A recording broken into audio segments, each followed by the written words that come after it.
ونصلي ونسلم على رسوله الكريم أما بعد فأعوذ بالله من الشيطان الرجيم بسم الله الرحمن الرحيم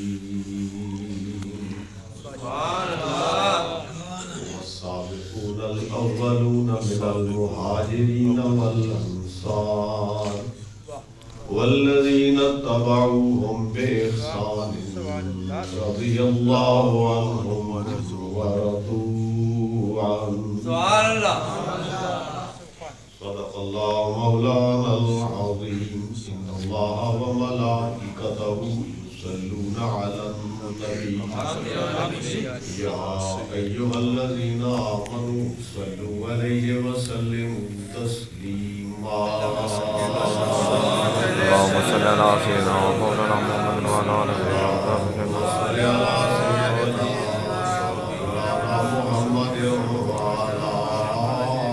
وصحبه سيدنا ومولانا محمد وآله وسلم الصلاة والسلام عليك يا رسول الله وعلى آلك وأصحابك يا حبيب الله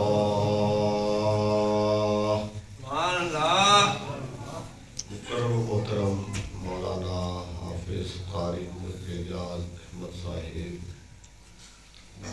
مولانا حافظ قاری فدا حسین صاحب مولانا حافظ حنیف صاحب اور جناب محترم مولانا حافظ احمد عباس صاحب امام مسجد اعظم دیگر شرکائے محفل، آج کی یہ محفل حاجی مشتاق احمد صاحب کے ذوق اور محبت کا نتیجہ ہے۔ اپنے والد مرحوم کے ساتھ اور سیدنا صدیق اکبر رضی اللہ تعالیٰ عنہ کی ذات والا صفات کے ساتھ یہ اپنے والد صاحب کے ایصال ثواب کے لیے اہتمام کرتے ہیں اور ایصال ثواب کے لیے جو ہمارے مروجہ طریقے ہیں ان پر بھی عمل کرتے ہیں، یا قرآن خوانی ہے یا اطعام طعام ہے، جو کچھ سائی کی جاتی ہے وہ بھی کرتے ہیں، لیکن اس کے ساتھ ساتھ محفل شریف کا اہتمام کرتے ہیں، ہمیں مل بیٹھنے کا اور اللہ کے محبوب صلی اللہ علیہ وسلم اور محبوب کریم صلی اللہ علیہ وسلم کے پیاروں اور وفاداروں کا ذکر کرنے اور سننے کا موقع ملتا ہے۔ تو ہماری یہ دلی دعا ہے کہ یہ محفل شرف قبولیت پائے اور بھائی صاحب کے والد مرحوم کی بخشش اور بلند درجات کا وسیلہ ثابت ہو اور ہم سب اس محفل سے دینی، روحانی، فکری طور پر فیض یاب ہو کر گھروں کو لوٹیں۔ تو احباب گرامی، ماہ صدیق اکبر رضی اللہ تعالیٰ عنہ جمادی الثانی کا مہینہ، جسے ہمارے لوگ اس کو خالی والا مہینہ کہتے ہیں، پرانے لوگ، تو میں نے یہ کوشش کی، ایک خواہش کے تحت یہ اظہار کیا کہ اس کو ماہ صدیق اکبر کا نام دیا گیا۔ تو حاجی صاحب نے اس پر عمل کیا، یہ ماہ صدیق اکبر کے نام سے ہی اس مہینے کا ذکر کرتے ہیں اور محفل شریف کا اہتمام کرتے ہیں۔ احباب گرامی، میں نے آج جمعہ پر بیان کیا، یہی میرا موضوع رہا، اس پورے مہینے کے دوران میرا یہی موضوع رہا۔ تو ایک مہربان جو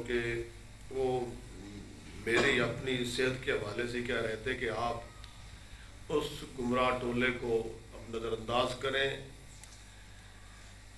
کہ اس سے صاف ظاہر ہے کہ جب ان کو سوچتے ہیں ان کی گستاخیاں یاد آتی ہیں، پھر خون کھولتا ہے، پھر اس پہ رد عمل ہوتا ہے، پھر اس کا طبیعت پہ اثر ہوتا ہے کہ ان کو چھوڑیں۔ کہا ان سے تو مجھے سروکار نہیں، میرے تو سننے والے جو آتے ہیں اہل محبت، میں تو انہی سے بات کرتا ہوں۔ میں ایک چھوٹا سا سبق دینے کی کوشش کر رہا ہوں کہ ہم جو سنی مسلمان ہیں، ہم نبی پاک صلی اللہ علیہ وآلہ وسلم کی ساری نسبتوں کا احترام کرتے ہیں۔ سبحان اللہ، ماشاءاللہ۔ حضور کے صحابہ ہوں، حضور کی آل بیت ہوں، ازواج مطہرات ہوں، بنات پاک ہوں، شہزادگان ہوں، حضور کے نواسے ہوں، آپ کے آباء و اجداد ہوں، آپ کا شہر ہو، آپ کی سنت مبارکہ، آپ کا طریقہ، آپ کے اخلاق، الغرض آپ سے نسبت رکھنے والی ہر شے کا ادب کرتے ہیں۔ بس یہی ہمارا کل ہے، یہی ہمارا اثاثہ ہے۔ اب ہمارا کسی سے تو کوئی جھگڑا کوئی نہیں، جس سے نہیں ہو سکتا اس کا اپنا مقدر ہے۔ ہم تو آل کی بات آئے تو آل سے پیار کرتے ہیں، صحابہ کی بات ہے تو صحابہ سے پیار کرتے ہیں، اور ہمیں یہ تانا کوئی نہیں مار سکتا کہ ہم تو کسی جانب جھکاؤ رکھتے ہیں، کسی جانب ہماری توجہ نہیں ہوتی، ایسی کوئی بات نہیں ہے۔ الحمدللہ کہ ہم جب مانتے حضور صلی اللہ علیہ وآلہ وسلم کی نسبت سے ہیں تو پھر ہم نے اسی تعلق کو دیکھنا ہوتا ہے۔ یا میں نے ایک بات مجھے یاد پڑتا ہے کہ اسی محفل میں نے پہلے بھی سنائی تھی، میں پھر عرض کر دیتا ہوں کہ مولانا حامد رضا خان صاحب رحمۃ اللہ علیہ، جو فاضل بریلوی رحمۃ اللہ علیہ کے بڑے صاحبزادے ہیں، تو ان کی ملاقات کے لیے ایک سید صاحب آتے تھے، شاہ جی ملاقات کے لیے آتے ہیں، سید عقیدہ، لیکن داڑھی نہیں رکھتے تھے۔ جب بھی وہ آتے شاہ حامد رضا خان ان کا استقبال کرتے، ان کی تعظیم بجا لاتے،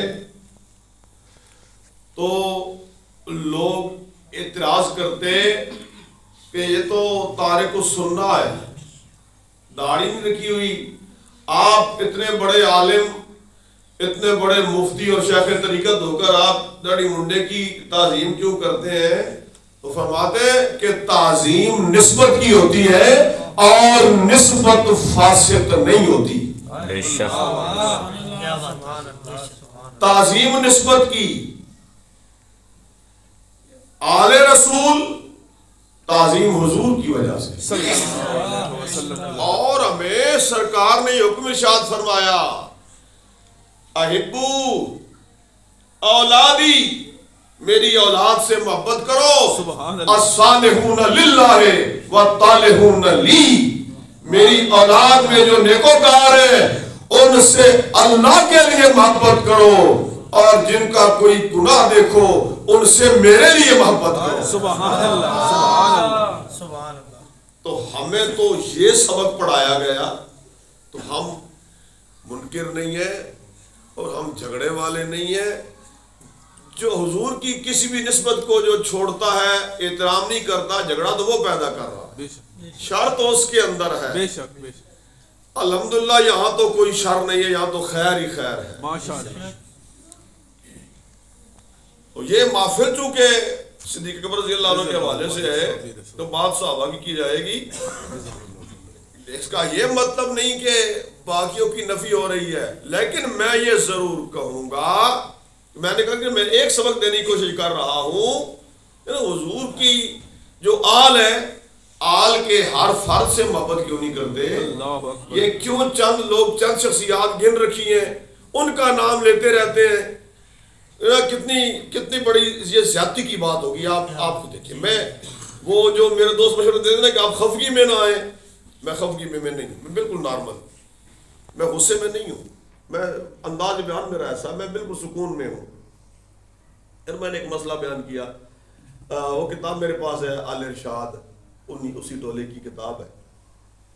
میں نے یہ بتایا کہ میدان کربلا میں شمر آیا حسینی لشکر کے سامنے. یہ عبارت میرے پاس لکھی ہوئی، کتاب میرے پاس موجود ہے الارشاد. شمر آیا حسینی لشکر کے سامنے اور آگے کہتا ہے اینا بنو اختنا، ہماری بہن کے بیٹے کہاں ہیں. شمر کہہ رہا ہے حسینی لشکر میں آ کے اینا بنو اختنا، ہماری بہن کے بیٹے کہاں ہیں.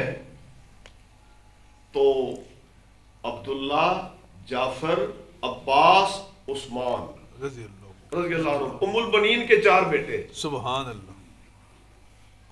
ام البنین غازی عباس کی ماں، باپ تو چاروں کے حیدر کرار ہے نا. سبحان اللہ. جو 7 فرزند حیدر کرار کے کربلا میں شہید ہوئے، 7 ماشاء اللہ. ان میں سے 4 جو ہیں ان کی ماں ہے ام البنین. تو یزید آ کے وہ شمر آ کے کہتا ہے اینا بنو اختنا، ہماری بہن کے بیٹے کہاں ہیں. کا مطلب ہے کہ یہ اس کے بانجے تھے، شمر کے بانجے تھے.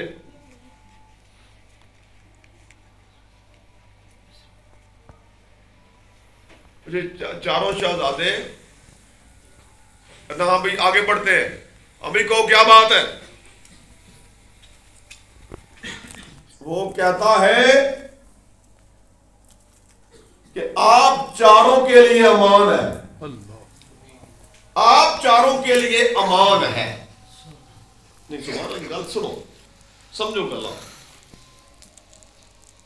شمر غازی عباس سے اور ان کے دوسرے 3 بھائیوں سے آگے کہتا ہے میرے بھانجو، تم اور میرے بھانجے تمہارے لیے امان ہے.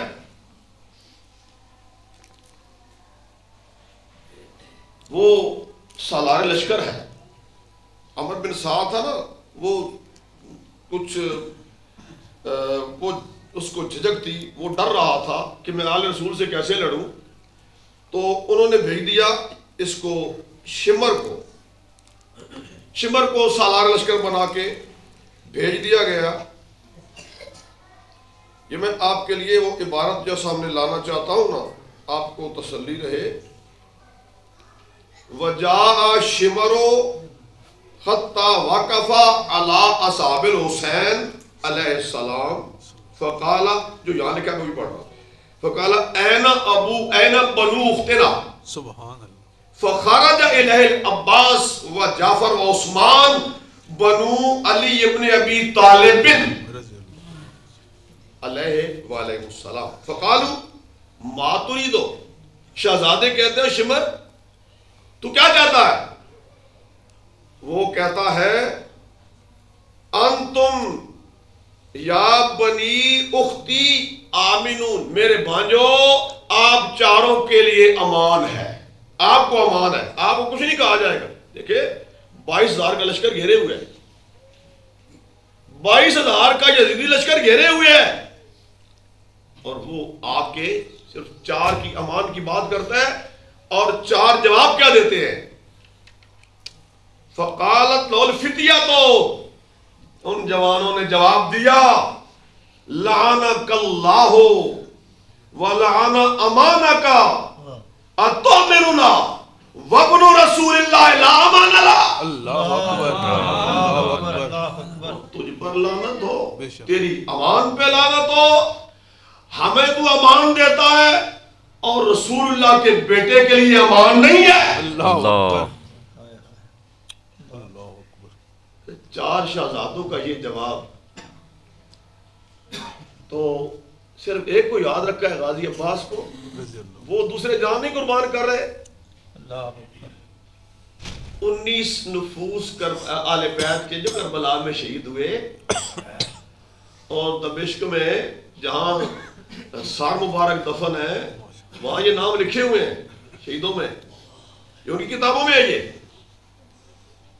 یہ کتنے بھائی غازی عباس کے، 3 بھائی اور ہیں، غازی عباس اور 3 بھائی اور ہیں، ایک کو یاد رکھا ہوا ہے، دوسرے 3 کا نام نہیں لیتے، غازی عثمان کا نام نہیں لیتے، تمہاری اپنی کتابوں میں ہے۔ تو میں یہ کہتا ہوں یہ دعویٰ جھوٹا ہے کسی کا کہ جو کہتا ہے کہ ہمیں بڑی محبت ہے، بڑی محبت ہے۔ محبت ہوتی تو 4 سے محبت کیوں نہیں، 7 سے محبت کیوں نہیں، 19 سے محبت کیوں نہیں؟ یہ سبق تو ہمیں دیا گیا، تیری نسل پاک میں ہے بچہ بچہ نور کا، تو ہے اہل نور، تیرا سب گھرانہ نور کا۔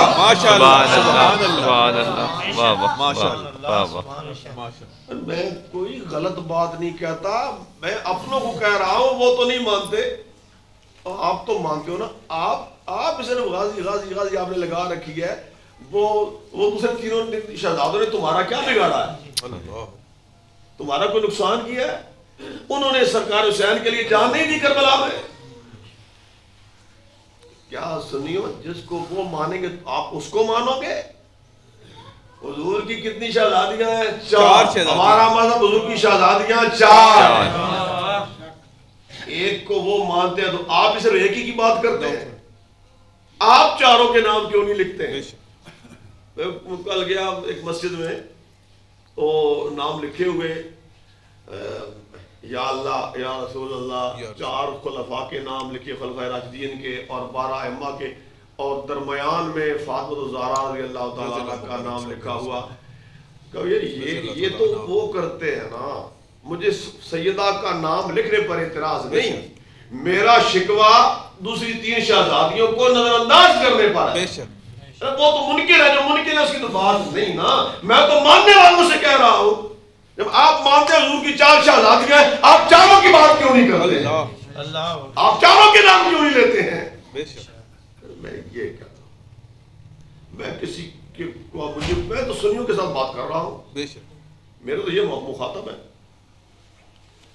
تو احباب گرامی، اور یہ بھی ایک حقیقت ہے جس کا انکار کوئی نہیں کر سکتا، مولا کائنات حیدر کرار کرم اللہ تعالیٰ کریم اسد اللہ الغالب، وہ ابوبکر صدیق رضی اللہ تعالیٰ عنہ کی بیعت کرتے ہیں، ان کی ابتدا میں نمازیں پڑھتے ہیں، ان کو مفید مشورے دیتے ہیں، جناب عمر بن خطاب رضی اللہ عنہ کی بیعت کرتے ہیں، ان کے پیچھے نمازیں پڑھتے ہیں، ان کے مشیر بن کے رہتے ہیں، سبحان اللہ، عثمان بن عفان رضی اللہ عنہ کی بیعت کرتے ہیں، ان کے پیچھے نمازیں پڑھتے ہیں، اور ان کی تو حفاظت کے لیے اپنے شہزادوں کو پہرادار بناتے ہیں۔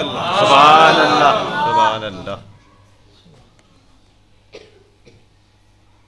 حیدر کرار نے تو امام مان لیا، بیعت کر لی، مولا علی نے جن کو مان لیا، میں تو ان کو مان لیا، ماشاءاللہ، یہی ہے۔ بے شک۔ اور اگر نہیں مان سکتے تو اتنا تو کرو نا، کم از کم ان کے خلاف زبانیں تو نہ چلاؤ نا، اور تو کوئی مطالبہ ہم نہیں کرتے ہیں۔ بنظر انصاف دیکھے تو زیادتی پر کون ہے یہ خدا فیصلہ کر لیں گے۔ اب میں صدیق اکبر رضی اللہ تعالیٰ عنہ کی بات کرتا ہوں،